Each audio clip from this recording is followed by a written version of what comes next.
الحمد لله رب العالمين والصلاة والسلام على أشرف المرسلين وعلى آله وأصحابه أجمعين. سبحانك لا علم لنا إلا ما علمتنا إنك أنت العليم الحكيم.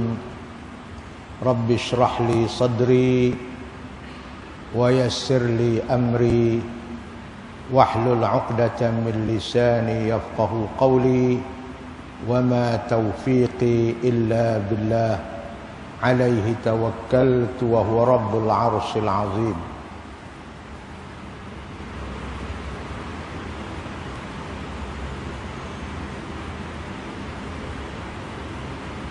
Yang berbahagia Tuan Imam, barisan ahli jawatan kuasa dan pegawai-pegawai masjid. InsyaAllah tuan-tuan dan puan-puan jemaah sekalian, malam ni kita akan meneruskan pengajian kita, yaitu pengajian hadis-hadis Nabi sallallahu alaihi wasallam yang dikumpulkan oleh Al-Imam Nawawi rahimahullah di dalam kitabnya yang bernama Riyadhus Salihin. Ini kita akan baca satu bab.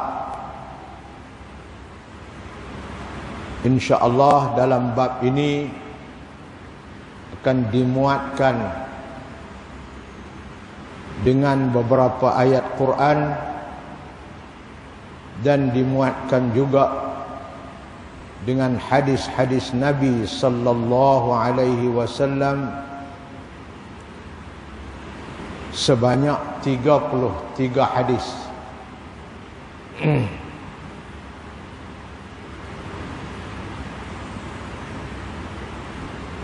Babu fadli zuhdi في الدنيا والحث على التقلل منها وفضل الفقر.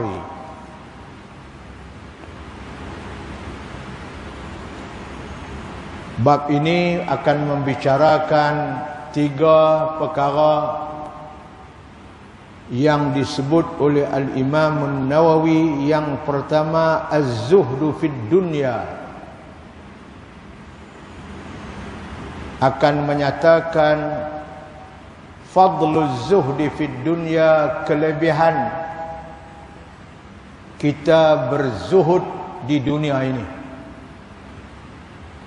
Zuhud artinya kita tidak gilakan dunia, kita tidak sayangkan dunia sampai mengabaikan soal-soal akhirat. Jadi zuhud maknanya kita tinggalkan, cintakan dunia itu adalah untuk memberi tumpuan kita kepada amalan-amalan yang membahagiakan kita di akhirat. Itu makna zuhud. Bukan artinya tinggal terus. Sebab kita hidup di dunia, bagaimana kita nak tinggalkan segala perkara-perkara yang ada kaitan dengan dunia. Tetapi soalnya supaya kita jangan gilakan dunia, sayangkan dunia, cintakan dunia sampai mengabaikan soal-soal akhirat. Harta punya pasal sampai tak dan semayang, harta punya pasal sampai tak buat keluar zakat, harta punya pasal kita sampai tak dan nak mengaji agama. Itu yang dibencikan oleh Islam, dan kita diminta supaya berzuhud, meninggalkan benda-benda itu. Itu satu. Yang kedua, al-hassi ala taqalluli, menceritakan tentang fadilat kita digesa, kita dituntut sungguh-sungguh al-hasi ala taqallul, supaya kita mengurangkan akan pergantungan kita dengan dunia ini.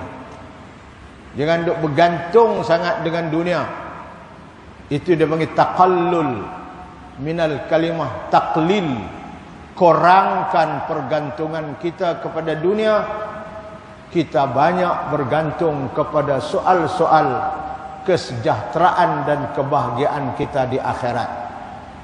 Dan yang tiganya, wa fadlil faqri, yaitu kelebihan tentang kita hidup secara fakir, tidak kaya dengan kekayaan dunia.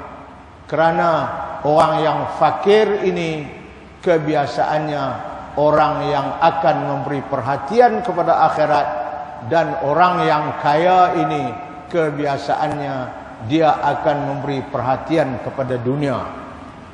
Jadi inilah yang akan dimuatkan oleh Al-Imam An-Nawawi di dalam bab ini, hadis-hadis Nabi dan ayat-ayat Quran.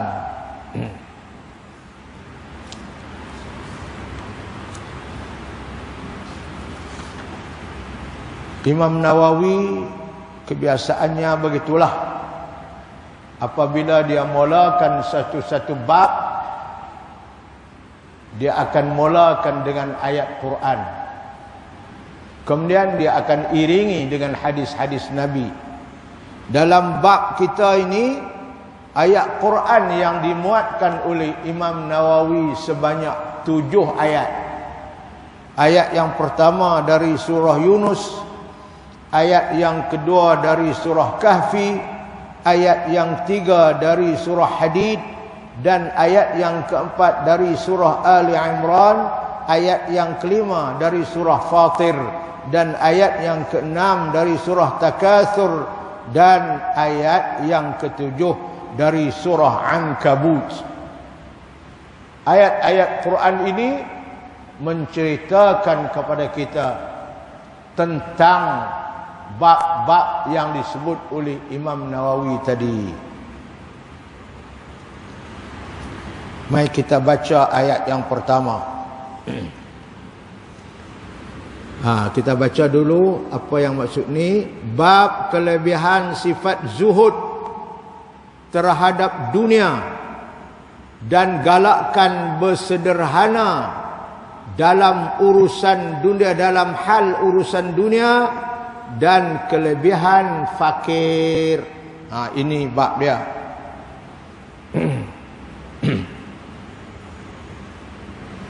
Dari bab ini, mengikut catatan saya, dia akan bermula daripada hadis 83 dan berakhir pada hadis 116. Dimuatkan dalam bab ini sebanyak 33 hadis Nabi.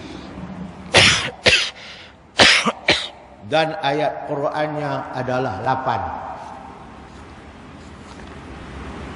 Ayat Qurannya adalah 7.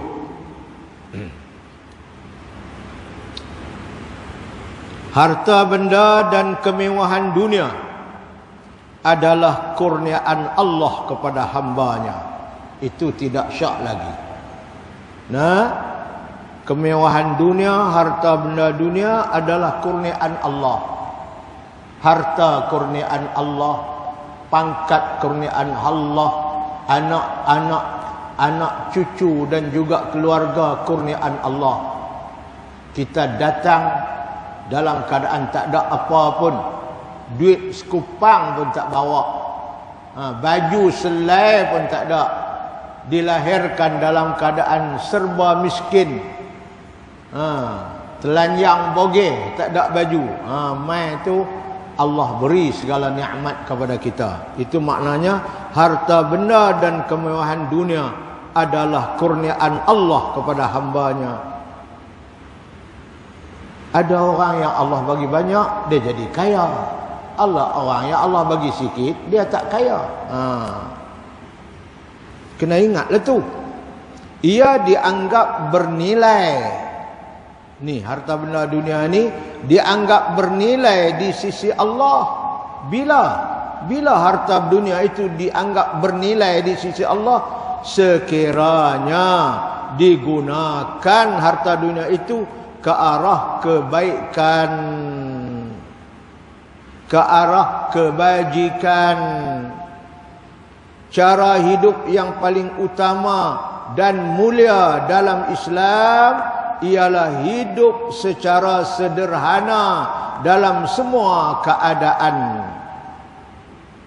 Tidak terlalu menumpukan fikiran dan tenaga untuk mengejar kemewahan semata-mata sehingga lupa tanggungjawab kepada Allah Subhanahu wa taala. Itu benda yang disebutkan dalam kitab kita ini. Semua yang kita dapat itu kurnia daripada Allah. Dia akan jadi baik benda kurniaan Allah ini kalau kita gunakan dia kepada kebajikan dan kebaikan. Ayat yang pertama firman Allah Ta'ala dalam surah Yunus. Mari kita baca sekali. Innama masalul hayatid dunya kama'in anzalnahu minas sama'i فاختلط به نبات الأرض مما يأكل الناس والأنعام حتى إذا أخذت الأرض زخرفها وزينت وظن أهلها أنهم قادرون عليها أتاها أمرنا ليلا أو نهارا فجعلناها حصيدا كأن لم تغن بالأمس كذلك نفصل الآيات liqaumin yatafakkarun. Ini Allah nak cerita keadaan hidup kita di dunia ini. Allah dia cerita sebab dia buat semua ni. Dunia pun dia buat, kita pun dia cipta. Allah cerita dalam ayat surah Yunus ayat 24 ni, Allah nak ceritakan bahawa kehidupan kita di dunia ni ibaratnya semacam hujan yang turun atas bumi yang kuntang kering. Apabila hujan turun, Masya Allah, bumi jadi basah. Bumi itu sudah naik tumbuh-tumbuhan, sudah terhias, dan bumi jadi cantik dengan penuh tumbuh-tumbuhan yang boleh dimakan oleh manusia, yang boleh dimakan oleh binatang-binatang ternakan. Asalnya bumi itu kuntang, bumi itu kosong, bumi itu jadi tak ada apa tumbuh-tumbuhan. Allah waktu turun hujan, hujan itulah menjadi sebab kepada suburnya bumi itu. Ni Allah cerita ni. Apabila suburnya bumi, tumbuh-tumbuhan pun sudah subur. Manusia yang ampunya tanah bumi tadi berasa bahawa mereka akan mencapai dan akan mendapat akan segala hasil tanaman-tanaman mereka itu. Dia duk rasa syok. Tiba-tiba kata Allah, dengan cara mereka tak sedar, kami turunkan bala kami. Sama ada di waktu malam atau siang, maka tumbuh-tumbuhan yang subur tadi sudah jadi kering. Tumbuh-tumbuhan yang subur tadi ini sudah hancur lebur. Seolah-olah kemarinnya tumbuh-tumbuhan itu tak ada.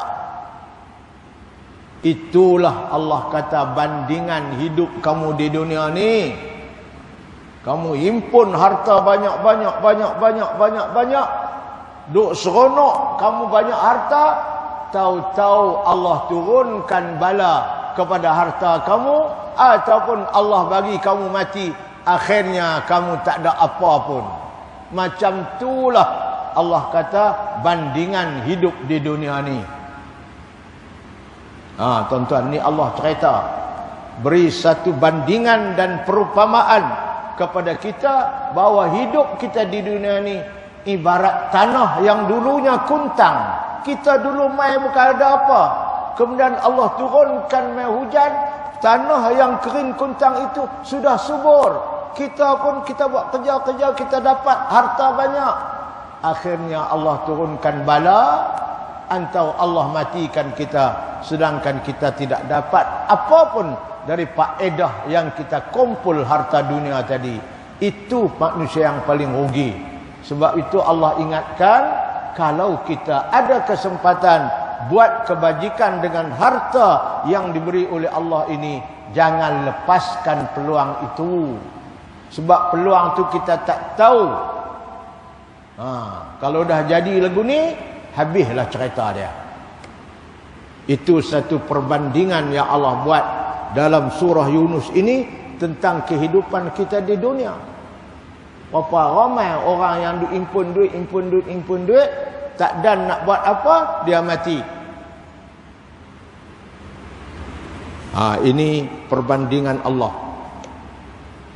Sesungguhnya bandingan kehidupan dunia hanyalah seperti air hujan yang kami turunkan dari langit. Itu bandingan dia. Dulu bumi itu tak ada apa, turun nama air hujan, lalu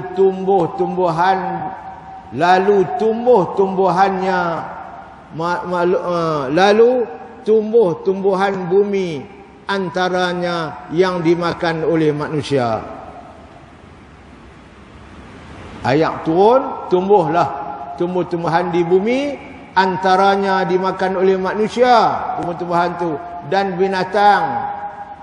Tumbuh-tumbuhan tu pula tumbuh subur, bercampur baur, berpaut-paut daripada berbagai-bagai jenis dengan sebab-sebabnya. Pokok tadi ni hujan turun jadi subur. Hingga apabila bumi itu lengkap sempurna dengan keindahan dan berhias dengan berbagai-bagai jenis tanaman serta bunga-bungaan yang berwarna-warni. Pokok-pokok tu dah tumbuh dengan buah-buahan, dengan bunga yang berwarna-warni, syok bukan main. Dan penduduknya pun, penduduk di bumi itu pun menyangka bahawa mereka dapat menguasai tumbuh-tumbuhan itu, mengambil faedah hasilnya. Tengah-tengah daripada syok lagu tu, datanglah perintah kami, menimpakan bumi itu dengan bencana bala pada waktu malam atau waktu siang hari. Habis dah bala turun, lalu kami menjadikan dia hancur lebur seolah-olah ia tidak ada sebelum itu. Itulah tuan-tuan.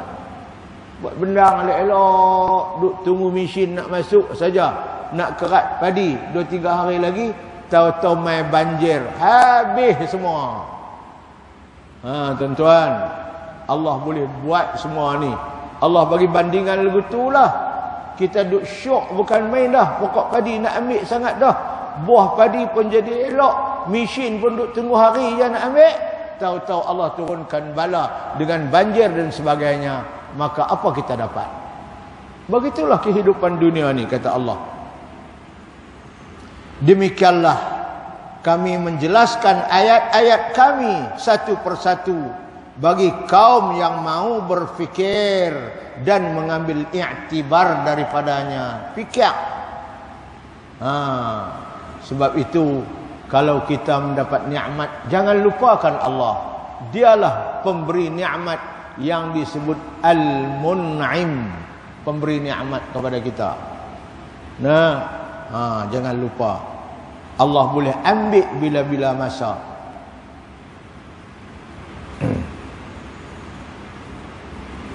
Itu satu perbandingan Allah bagi tahu bahawa hidup di dunia macam itulah. Kadang-kadang tak ada nak buat apa, kita sudah pergi meninggalkan segala-gala kemewahan. Itu ayat yang pertama. Ayat yang kedua dalam suratul Kahfi pula. Mari kita baca.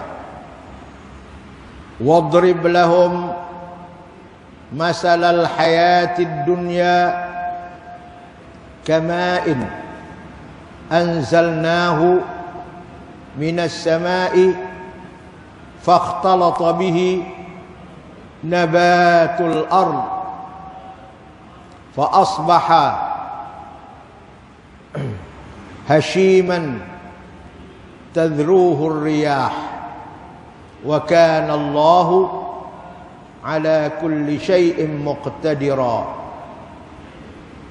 Al-malu wal banuna zinatul hayatid dunya wal baqiyatus salihat khairun 'inda rabbika sawaban wa khairun amala. Allah.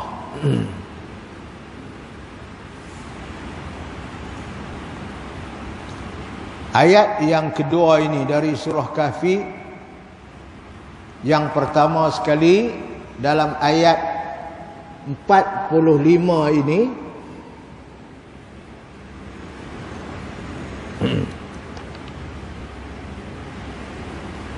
Allah ceritakan dunia ni macam ayat tadi, ibaratnya semacam bumi yang kering. Allah buat turun air, hujan, akhirnya bumi ni jadi subur. Itu samalah dengan ayat tadi, menceritakan tentang itulah kedudukan sebenarnya dunia ni. Tak ada apa, kemudian Allah turunkan nikmat dia, maka dunia jadi subur. Kemudian kalau Allah kehendaki, Allah jadikan dunia ini, Allah turunkan bala, maka hak subur tadi sudah jadi hasidan hashiman tazruhur riyah, jadi hancur yang ditiupkan oleh angin. Sama dengan tadi, Allah bagi, kemudian Allah boleh musnahkan dia. Yang kedua dalam ayat yang ke-46 ini, Allah sebut dua benda yang kita dapat di dunia ni. Dia adalah sebagai perhiasan di dunia saja. Kalau kita tak pandai nak jaga dia, kita tidak pandai urus dia, dia hanya mendapat faedah di dunia. Akhirat jangan harap. Pertamanya, al-malu, harta. Kalau kita tak pandai urus harta, kita boleh dapat kesenangan di dunia saja. Kereta hak kecil boleh jadi kereta besar. Rumah hak kecil boleh jadi rumah besar. Boleh di dunia saja.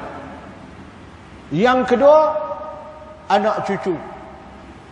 Ramai anak cucu. Kalau kita tak pandai urus dia, dia hanya menjadi anak cucu untuk kita seronok di dunia saja. Anak cucu ramai.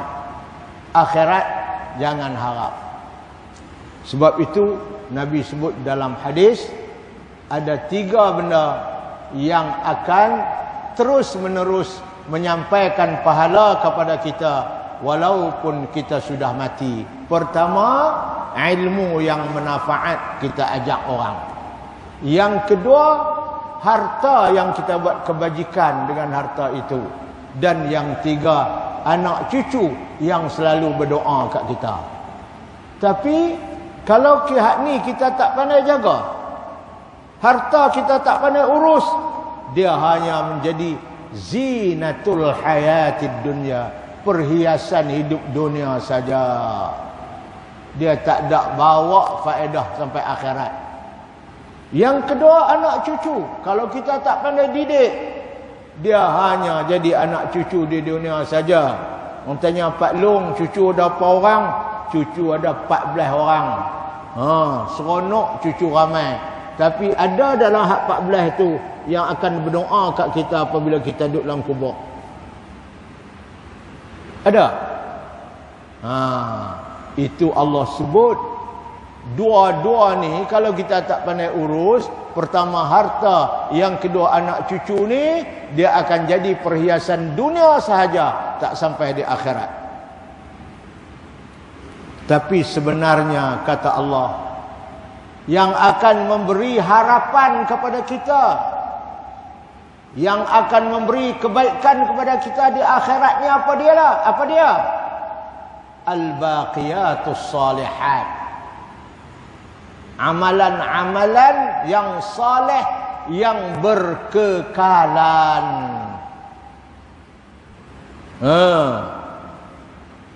Amalan-amalan yang saleh, yang berkekalan, itulah yang baik untuk kita. Dan dialah yang menyupakan 1000 harapan untuk kita bahagia di akhirat. Apa dia? Al-baqiyatus salihat, amalan-amalan saleh yang kekal.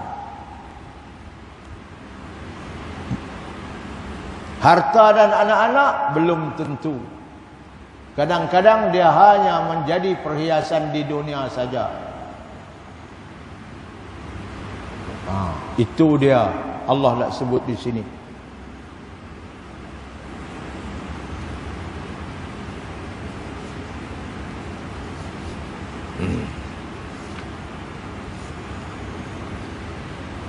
Maksudnya ayat ni, dan kemukakanlah kepada mereka. Allah suruh Nabi Muhammad kemukakan kat kita, kepada umat dia ni, sampaikan kepada kita apa dia? Misal, mana contoh perbandingan kehidupan dunia ini sama seperti air yang kami turunkan dari langit, iaitu hujan. Lalu bercampur baurlah tanaman di bumi antara satu dengan lain. Ada hujan turun tu, dan berkembang suburlah ia, tumbuh-tumbuhan tu lepas hujan turun, disebabkan air itu. Kemudian menjadilah ia kering, hancur ditiup angin. Dah jadi subur-subur, Allah turunkan bala, jadi kering habis, hancur habis. Kemudian angin mai tiup, dibawa oleh angin. Dan ingatlah Allah maha kuasa atas tiap-tiap sesuatu. Itu tuan-tuan ayat 46. Kitab kita ni dia tertinggal terjemah ayat dia tu tak salah ni ayat 45. Dia tertinggal terjemah ayat 46. Al-mal wal banun tu tak ada terjemahan dalam kitab tu. Dia terjemah takat wa kana Allahu ala kulli syai'in muqtadira. Al-mal wal banun dia tidak terjemah, tertinggal. Saya rujuk balik kitab Pimpinan Rahman, makna ayat 46 ni, al-mal wal banun, harta benda dan anak pinak, itu zinatul hayatid dunya, ialah perhiasan hidup di dunia. Wal baqiyatus salihat, dan amal soleh yang kekal faedahnya itu khairun 'inda rabbika thawaban, itu lebih baik pada sisi Tuhanmu sebagai pahala balasan, wa khairun amala, dan lebih baik sebagai asas yang memberi harapan. Itu terjemahan dia. Tertinggal nah. Dalam kitab tu tertinggal. Terjemahan yang dia tinggal, harta benda dan anak pinak itu. Harta benda dan anak pinak itu ialah perhiasan hidup di dunia. Al-mal wal banun zinatul hayatid dunya wal baqiyatus salihatu khairun 'inda rabbika, dan amal saleh yang kekal faedahnya seperti sedekah jariah buat wakaf itu lebih baik pada sisi Tuhanmu sebagai pahala balasan, khairun 'inda rabbika thawaban wa khairun amala, dan lebih baik sebagai asas yang memberi harapan. Asas untuk kita beri harapan untuk kita mendapat pahala di akhirat kelak.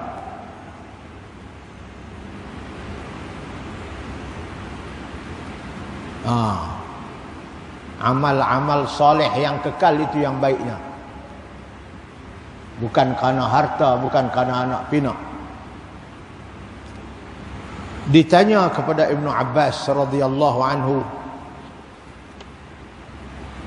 wahai Tuan, apakah yang dimaksudkan dengan al-baqiyatus salihat? Amalan-amalan yang kekal, yang membawa kebajikan. Apa dia? Ibnu Abbas kata antaranya ialah zikir. Ni kena ingat ni. Antara zikir, ni yang paling baik. Kita selalu berzikir dengan subhanallah walhamdulillah wa la ilaha illallah wallahu akbar wa la hawla wa la quwata illa billahil aliyil azim. Itu Ibnu Abbas kata itulah al-baqiyatus salihat yang disebut dalam ayat surah Al-Kahfi ayat 46 ni. Selain daripada amalan-amalan lain, amalan zikir, iaitu zikir yang 5 dalam 1. Subhanallah walhamdulillah wa la ilaha illallah wallahu akbar wala haula wala quwata illa billahil aliyil azim. Itu kata Sayyidina Abdullah Abbas lebih baik daripada harta benda dunia, itu lebih baik daripada anak-anak dan keluarga yang kita miliki dalam hidup di dunia ini, kalau kita dapat berzikir dan beramal dengan amalan ini. Subhanallah walhamdulillah. Cuba ikut sekali. Subhanallah walhamdulillah wa la ilaha illallah wallahu akbar wa la hawla wa la quwwata illa billah billahil aliyyil azim. Tuan-tuan, zikir ni kita hafal dah. Ibnu Abbas kata inilah yang dimaksudkan dengan as-salihat as-salihatul al-baqiyatus salihat tu. Kita hafal dah zikir ni 5 dalam 1, hebat. Tasbih ada, tahmid ada, tahlil ada, takbir ada, hauqalah wadalah, la haula wala quwwata illa billah. Buatlah tuan-tuan. Duduk saja-saja, boleh 10 kali ke, 20 kali ke, berapa kali ke. Hujan turun, dia naik motor, dia masuk duduk bawah tempat duduk tunggu bas tu, duduk sengak. Tanya awak duduk sengak, duduk tunggu hujan seriat nak balik. Nak balik tak boleh. Hujan turun, naik motor, duduk tunggu tu, duduk lipak-lipak. Curang baca tengok subhanallah tu dan 100 kali patera hujan nak turun, hujan nak seriat. Haram tak baca apa, duduk tengok lipak. Rogi hidup. Padahal kalau masa duk tunggu hujan sayat tu baca subhanallah walhamdulillah. Hujan dia sayat juga. Dia tak sayat juga. Tapi kita ada untung. Kita sudah buat al-baqiyatus salihat khairun, itu lebih baik. Ini tuan-tuan pasal tak pengaji punya pasal lah. Orang mengaji dia tak buat begitu. Dia tak akan habis masa dia. Dia akan isi masa dia tu dengan benda-benda yang mudah. Subhanallah walhamdulillah wala ilaha illallah wallahu akbar wala haula wala quwwata illa billahil aliyil azim. Dan baca 30 kali, hujan pun sayat, tak mutupilah. Itu di antara yang disebut oleh Abdullah bin Abbas, itulah amalan al-baqiyatus salihat. Selain daripada amalan-amalan.